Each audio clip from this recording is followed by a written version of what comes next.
Abra a tua Bíblia aí, Salmo 23, só para a gente ter um momento de reflexão. Provavelmente o salmo mais conhecido de toda a Bíblia, o texto mais conhecido de toda a igreja. Eu acho que não tem quem não tenha ouvido, até aqueles que não professam fé cristã, bíblica, conhecem. E é um salmo atribuído a Davi, que diz assim: o Senhor é o meu pastor, de nada terei falta. Vamos ler o salmo todo. Ele me faz repousar em pastagens verdejantes e me conduz a águas tranquilas, restaura-me o vigor, guia-me pelas veredas da justiça por amor do seu nome. E mesmo que eu ande por um vale de densas trevas, não temerei perigo algum, pois tu estás comigo, a tua vara e o teu cajado me confortam. Preparas um banquete diante de mim na presença dos meus inimigos. Unges a minha cabeça com óleo e o meu cálice transborda. Certamente a bondade e o amor leal me seguirão todos os dias da minha vida, e habitarei na casa do Senhor para sempre. Amém. Bom, Davi, todos nós aqui também conhecemos. Davi é, sem dúvida alguma, o maior rei da história de Israel, venerado até os dias de hoje por toda a nação.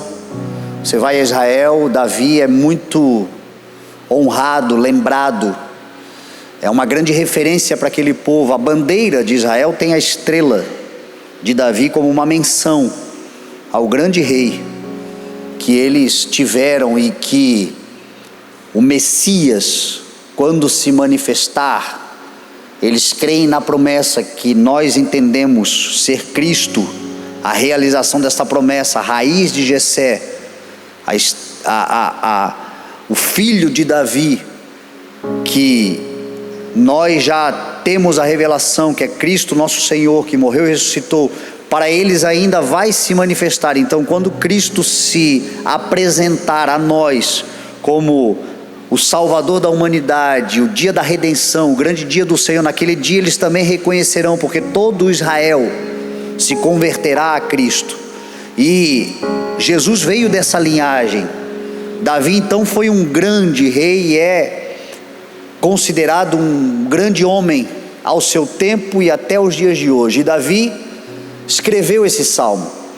Davi foi um grande guerreiro, um homem de muitas batalhas, um homem que também a sua grande batalha pública da vida é conhecida por todos nós, que é a batalha dele contra Golias, quando ele vence aquele soldado, aquele guerreiro, aquele experiente guerreiro valente, um gigante de 2,90 metros de altura, diz a palavra do Senhor, e um descendente dos nefilins, que aquele tempo ainda perduravam na terra, e ele com uma pedra na fronte daquele gigante derruba. E aquela foi a grande batalha pública que fez Davi ser conhecido em todo Israel, e a partir dali ele começou a ser de fato celebrado, venerado. Tanto é que quando ele veio daquela batalha, cantaram uma canção dizendo que Saul matava milhares e Davi matava milhares de milhares, ao ponto que aquela canção despertou em Saul a sua inveja, que lhe levou a perseguir Davi por muitos e muitos anos da sua vida, por conta daquela música, daquela canção. Despertou em Saul então aquele espírito. Só que, como eu disse para você, a primeira grande batalha pública de Davi foi ali contra Golias. Mas a primeira grande batalha pública foi, na verdade, um palco de publicidade, para que todo mundo conhecesse alguém que já tinha muitas outras batalhas privadas, discretas, secretas, mas que prepararam ele para aquele lugar. Tanto é que Davi diz a Saul: eu posso lutar contra Golias, apesar de tu me achares um menino, porque eu já enfrentei ursos e leões, e quando eles se levantam contra o rebanho, eu vou e os agarro e os arranco da possessão, do domínio das ovelhas e os mato.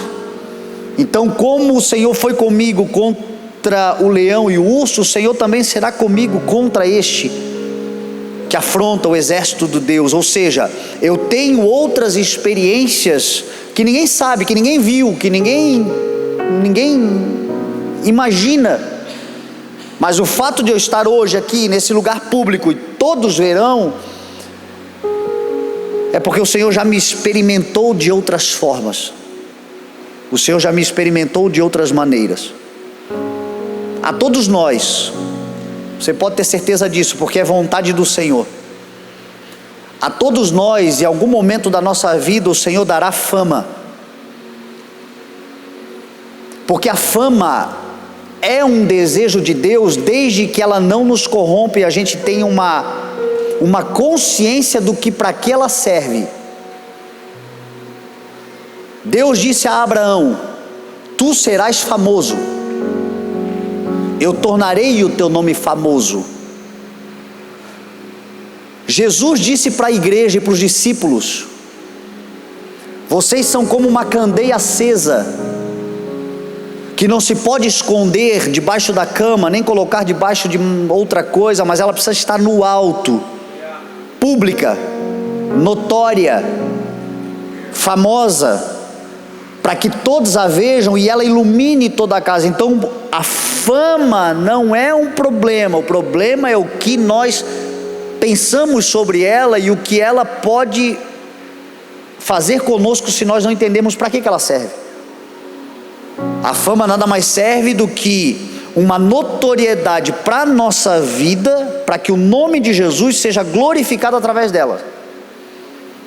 Uma notoriedade que faz com que os homens olhem para nós, vejam características, virtudes, qualidades, elogiem, não tem problema nenhum nisso, mas da nossa parte uma consciência absoluta: glória seja dada ao Senhor. Davi, quando estava no palco da notoriedade, da publicidade, que lhe tornaria o grande Davi, venerado por todo Israel, ele diz para Golias: tu vens contra mim com escudo, com lança,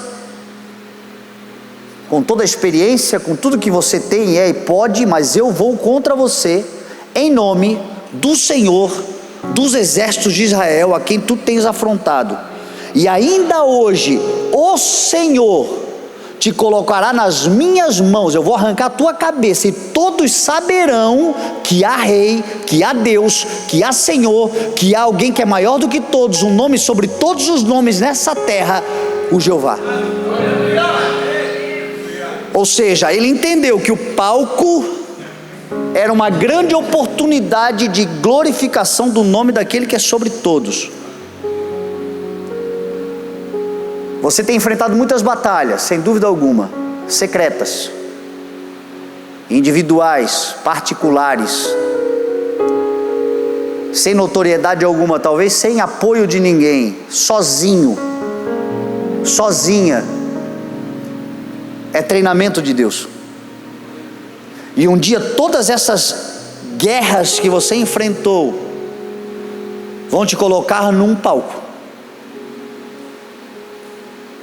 de notoriedade, e alguém vai dizer: uau, nunca vimos igual, e você vai dizer: Deus me colocou aqui, o Senhor me preparou, o Senhor esteve comigo lá, o Senhor esteve comigo naqueles lugares, o Senhor esteve comigo quando eu achava que ninguém mais estava.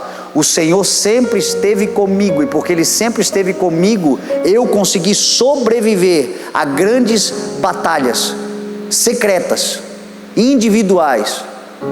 Vai lutar com um urso para você ver, vai lutar com um leão para você ver. Eu vou te dizer que é até mais difícil que lutar com um homem, por maior que ele seja. Eu vou até te dizer que ter lutado com um urso e com um leão foi mais arriscado e a probabilidade maior de morte do que ter enfrentado Golias. O inimigo público não era tão grande quanto o inimigo secreto. E se a gente não entender isso, é onde a gente cai, né? Porque chega a determinados momentos da nossa vida que a gente está publicamente arrasando e no secreto sendo derrotado. Publicamente no palco, na plataforma, diante de todos, fazendo coisas extraordinárias que as pessoas dizem: uau, só pode ser Deus mesmo na vida da pessoa, mas no secreto sendo derrotado. Porque a maior responsabilidade não é subir e pregar uma palavra aqui para todo mundo. A maior responsabilidade é continuar vivendo a palavra quando as luzes se apagam, quando ninguém está vendo. Os inimigos secretos, os inimigos privados. Davi venceu tanto os públicos quanto os privados. E quando tropeçou, não tropeçou no público, tropeçou no privado. Porque o grande pecado de Davi não foi público. É público porque todo mundo ficou sabendo depois, mas foi privado.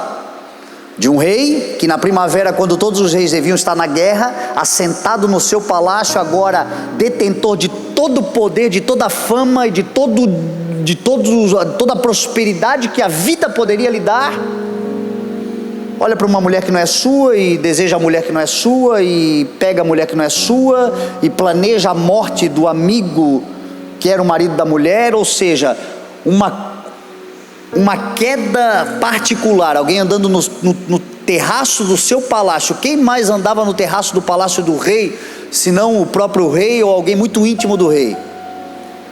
Naquele lugar ele caiu. Então cuidemos com os inimigos privados, com os inimigos particulares, com os inimigos secretos, aqueles inimigos que ninguém está vendo. É ali que a gente preserva a nossa sanidade, santidade, ministério, talento, família, negócios. Porque quando o Senhor te coloca num palco, você pode ter certeza, se foi o Senhor que te colocou, você já entra ali mais do que vencedor, você já entra ali com a garantia da vitória. Porque a tua vitória glorifica o nome do Senhor. A nossa vitória glorifica o nome do Senhor. Então não tenha medo quando surgir um palco para a tua vida, quando surgir uma notoriedade para a tua vida. Foi o que Jesus falou: quando vocês forem colocados diante das autoridades, dos reis da terra, das grandes assembleias, não temam o que dizer. Diante dos juízes, não temam, porque quando vocês estiverem nesse lugar público e notório, eu darei as palavras para vocês, de modo que vocês falando não serão vocês, mas serei eu através de vocês. Então nunca tema palco, notoriedade, fama, se foi Deus que te colocou, porque certamente quando você chegar ali, você vai fazer tudo que tem que fazer, e será a força do Senhor em você. Mas agora zele muito, porque o adversário aqui em cima, ele não pode fazer nada, mas ele está com uma raiva que quando eu descer, ele vai tentar fazer alguma coisa. É ali que tem que estar a sensibilidade. Esse rei entendeu isso e por isso escreveu o Salmo de número 23. Há duas correntes teológicas, uma que acredita que ele escreveu esse salmo quando ele ainda estava lá nos pastos, cuidando das poucas ovelhas do seu pai Jessé. E há uma corrente teológica da qual eu acredito que seja mais coerente, que ele já escreveu esse salmo velho, mas ele nunca se esqueceu das suas origens, porque ele fala no salmo sobre uma mesa preparada diante dos seus inimigos. Ou seja, é alguém que já viveu muita coisa, já enfrentou muita gente, agora está diante de todos os seus adversários, e Davi teve muitos ao longo da vida. Ele fala da bondade, da fidelidade do Senhor todos os dias da sua vida. Um jovem é muito novo para falar sobre a totalidade da vida, um velho já tem mais maturidade para dizer assim: olha, eu sei o que é vida longa, eu sei o que significa todos os dias da vida, e eu sei o que é já estar acabando a vida, e eu sei que esta vida em momento algum esteve solitária, o Senhor sempre esteve comigo. Então ele escreve o Salmo de número 23, e eu gostaria só de deixar aqui algumas reflexões sobre o próprio Salmo, quando ele diz assim: o Senhor é o meu pastor, e de nada eu terei falta. A primeira coisa que me chama a atenção aqui, é uma coisa contrária a uma cultura atual, de desonra ao nome de Deus. Davi, que era amigo de Deus, Davi que era íntimo do Senhor, os grandes homens, Abraão, Isaac, Jacó, José, Moisés, João, Paulo, todos sempre se referiram ao Senhor como Senhor. A palavra aqui é Yahvé. Yahvé para o povo judeu é um nome impronunciável de Deus. Eles não pronunciam a palavra Yahvé, porque eles julgam ser um nome tão santo e tão destacado, que não é ao homem digno pronunciar. A palavra Yahvé não é pronunciada. Quando a palavra Yahvé aparece no hebraico, no povo judeu, eles trocam pela palavra Adonai. Então eles chamam o Senhor de Adonai, que é a forma mensurável, é a forma que se pode pronunciar. E a palavra que Davi usa é Yahvé, Senhor. Hoje a gente vê muita gente escrevendo música, canções, chamando o Senhor de você, dando uma conotação de uma intimidade onde se perde a reverência. Parece inocente, mas não é. O Senhor é íntimo, o Senhor está próximo, mas Ele é Senhor. Ele é pastor, mas Ele é Senhor. Ele é amigo, mas Ele é Senhor. Ele é íntimo, mas Ele é Senhor. Isto nunca pode ser perdido. 2 gerações para trás, isto havia muito claro com os próprios pais, os avós. Bênção pai, bênção mãe. O Senhor quer alguma coisa, o Senhor precisa de alguma coisa. Hoje tem gente chamando o pai de qualquer outra coisa, A falta de respeito está levando uma geração a desrespeitar um nome que é digno de reverência absoluta. Como eu disse para você, parece inocente o que eu estou falando, mas isso gera dentro de nós uma psicologia que aos poucos vai tirando o Senhor desse lugar. E Davi começa o salmo dizendo: Ele é pastor, de nada eu terei falta. Ele certamente me levará a pastagens verdejantes. Ele certamente me levará a águas tranquilas. Eu não tenho absoluta dúvida de que Ele me restaurará o vigor, porque Ele tem feito isso todos os dias da minha vida. Mas Ele segue sendo o Senhor. Que se levante uma igreja que reconheça o senhorio daquele que não é apenas o Salvador, Ele é o Senhor de todos os senhores. O maior Senhor da terra se dobrará e confessará que existe um Senhor maior do que Ele. Senhor.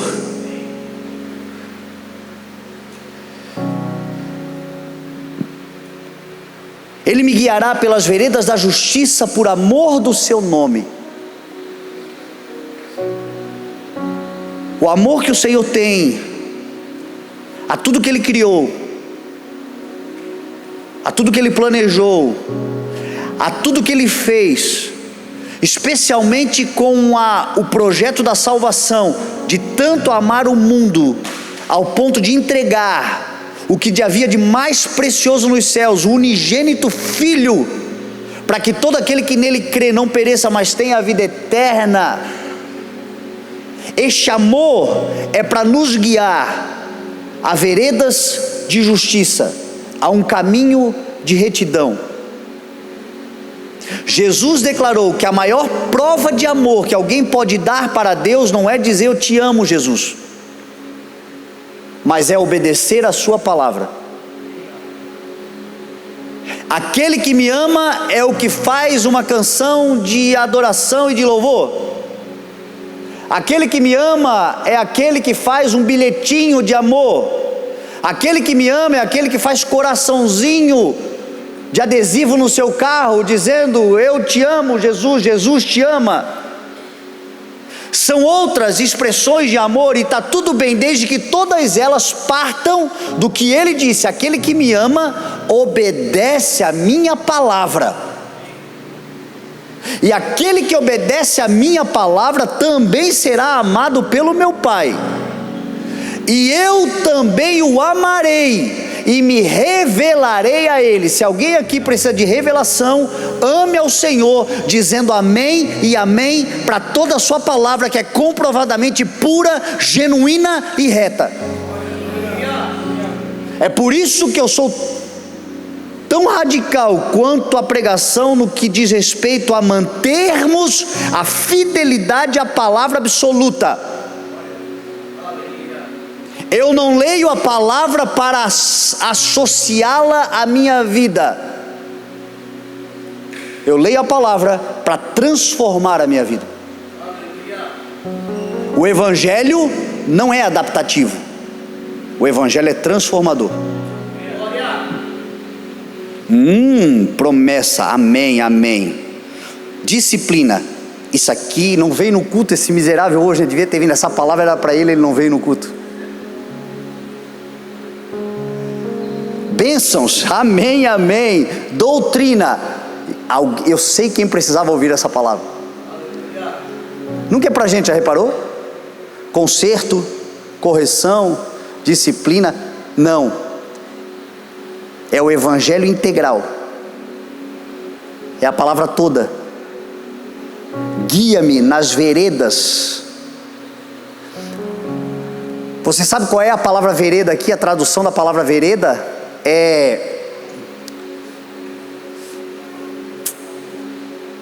como é que é aquela trincheira.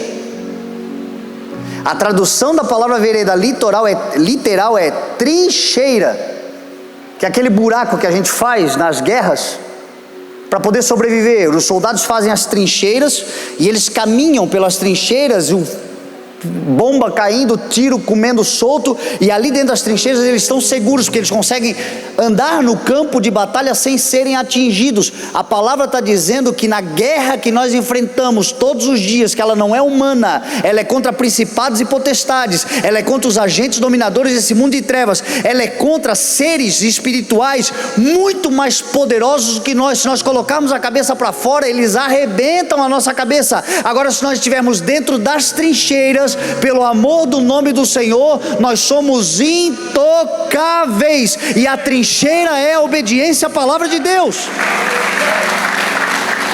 Intocável é aquele que está na palavra de Deus, ninguém lhe toca, o maligno não lhe toca, porque o Senhor tem um compromisso com a palavra dele. Guia-me, Davi disse isso, nas veredas da justiça, nessas trincheiras da aceitação, da inclusão, do que é reto, do que é correto, por amor do nome dele, eu sou intocável aqui dentro. Preparas para mim uma mesa na presença dos meus inimigos.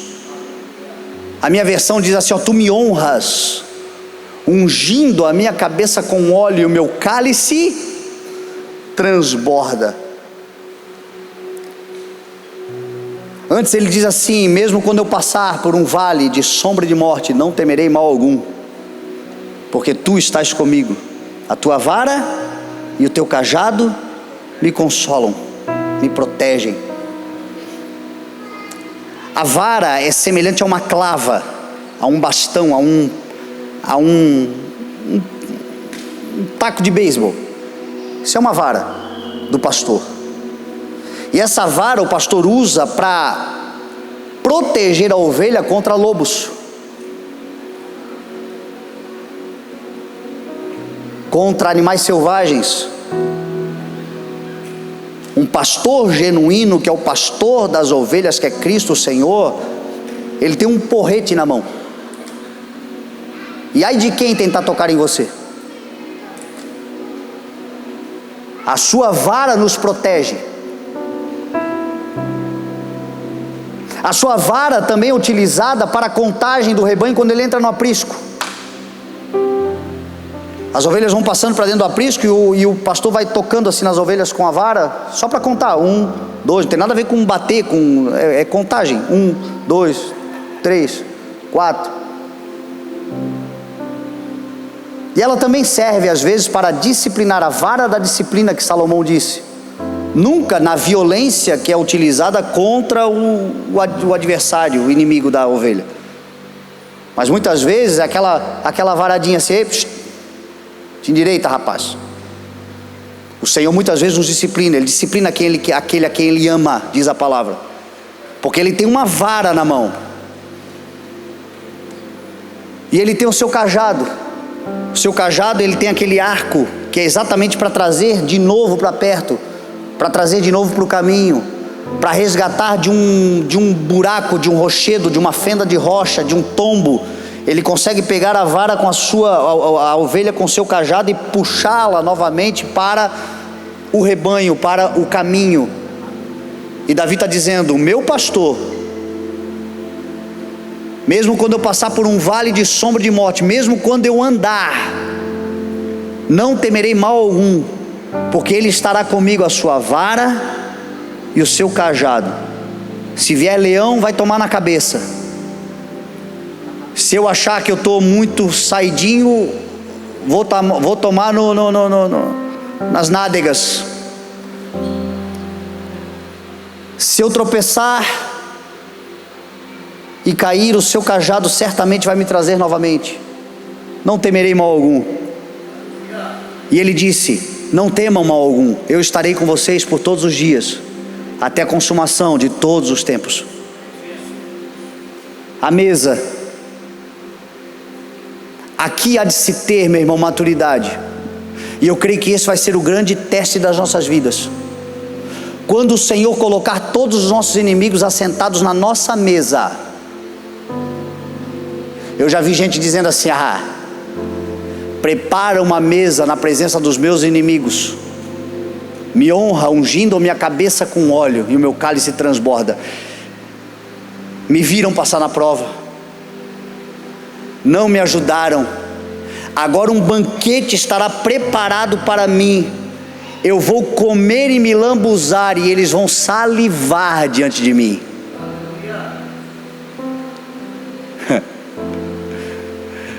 O que Jesus ensinou foi: quando o teu inimigo tiver fome, dê de comer.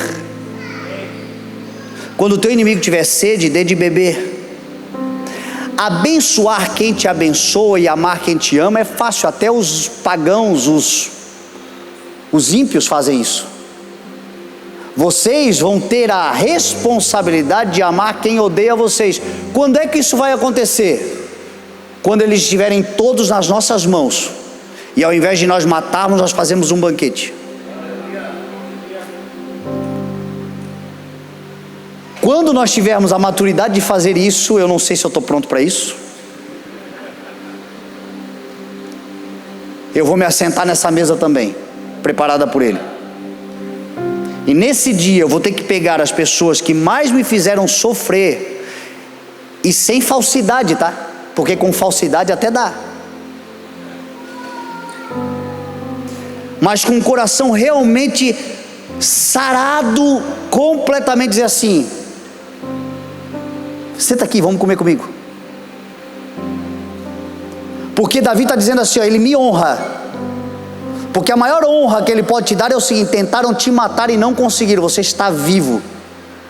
E você está vivo agora servindo, o amor constrange, e a bondade do Senhor nos conduz ao arrependimento. A única forma deles serem salvos é eles saberem que você poderia matá-los, mas você resolveu salvá-los. Foi o que José fez lá no Egito. Quando seus irmãos chegaram diante de José e disseram assim: pelo amor do nosso pai, não nos mate. Não toquem mais nesse assunto. Eu já entendi, tudo que vocês fizeram comigo foi para que eu viesse na frente de vocês, para que eu me tornasse resgatador de vocês. Foi o que Jesus fez por nós, Ele veio por nós e nós matamos Ele. E no dia da grande ceia do Senhor, diz a palavra que Ele nos servirá, e fará isso de coração alegre, porque Davi disse assim: unges a minha cabeça com óleo e o meu cálice transborda. O transbordo de Deus não é desperdício, o transbordo de Deus é para que outros sejam ungidos com o mesmo óleo que nós recebemos. Ou seja, vamos ter que aturar eternamente inimigos nossos nessa terra, lá na glória do Senhor, porque a graça do Senhor é a razão pela qual nós fomos salvos. Nós não merecemos, eles não merecem, ninguém merece, mas o Senhor resolveu salvar todo mundo.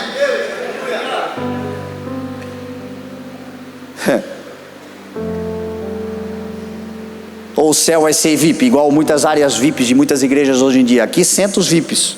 Quem eu não gosto, senta lá para trás e veja como Deus nos honra. Não.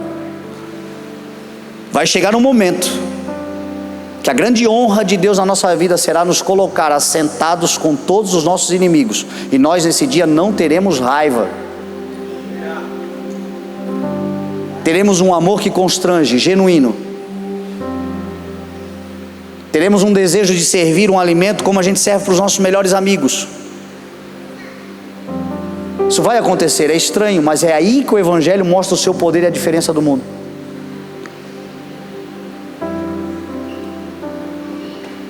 Eu me mudei agora para um prédio novo, um apartamento novo, e no domingo agora fizeram um almoço dos moradores do prédio, dos condôminos, aí Jesus agora, como é que é? Condôminos,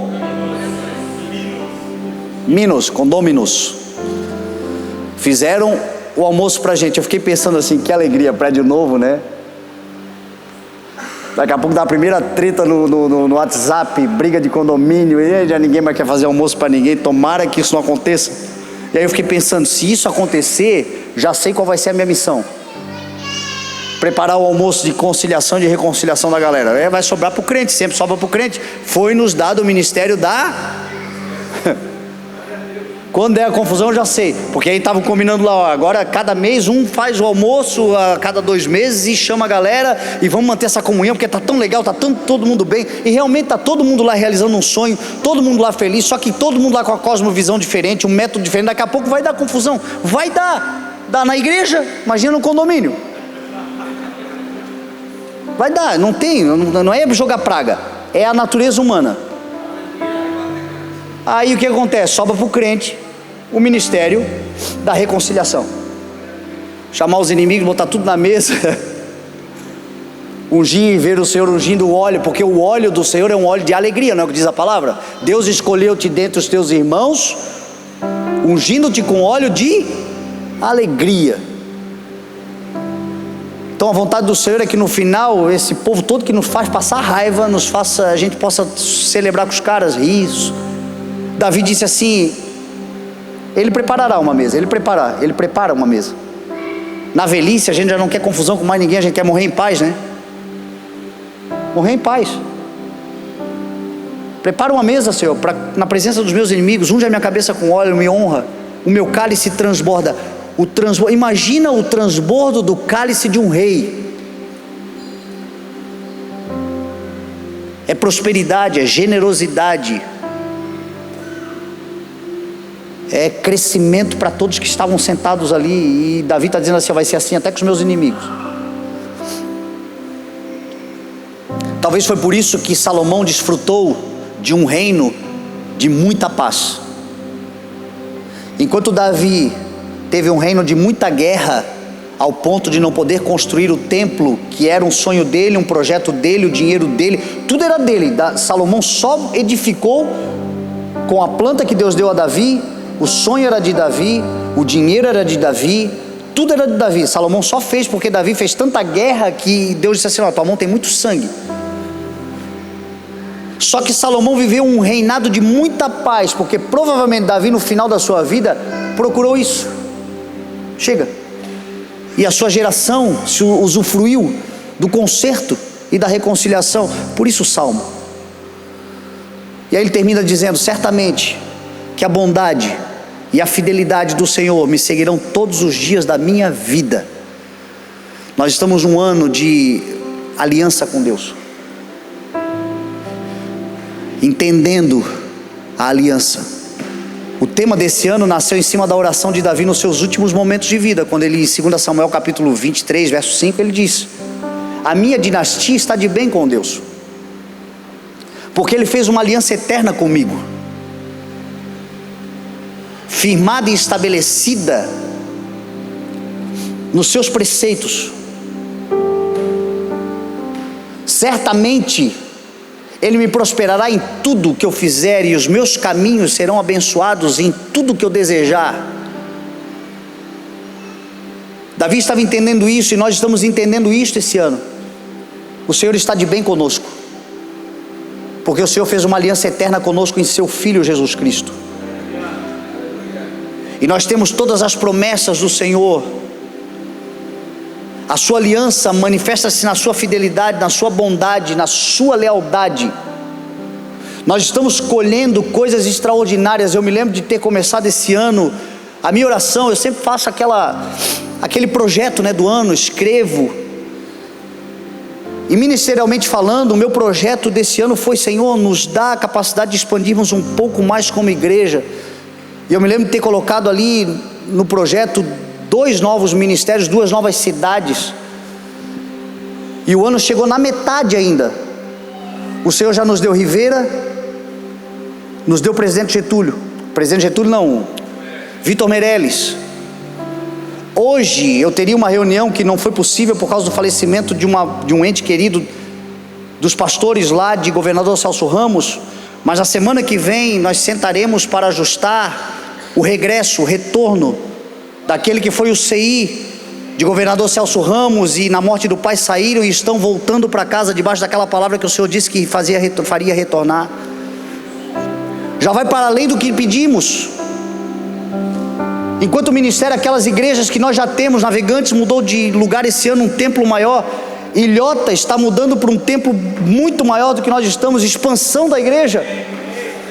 O Senhor fazendo coisas extraordinárias e abençoadas por causa da sua bondade e fidelidade. O que Davi disse? Certamente a bondade e a fidelidade do Senhor me acompanharão todos os dias da nossa vida. E o que está no Salmo 23 é promessa de Deus para você e para mim, em nome de Jesus. Certamente a bondade e a fidelidade nos acompanharão todos os dias das nossas vidas.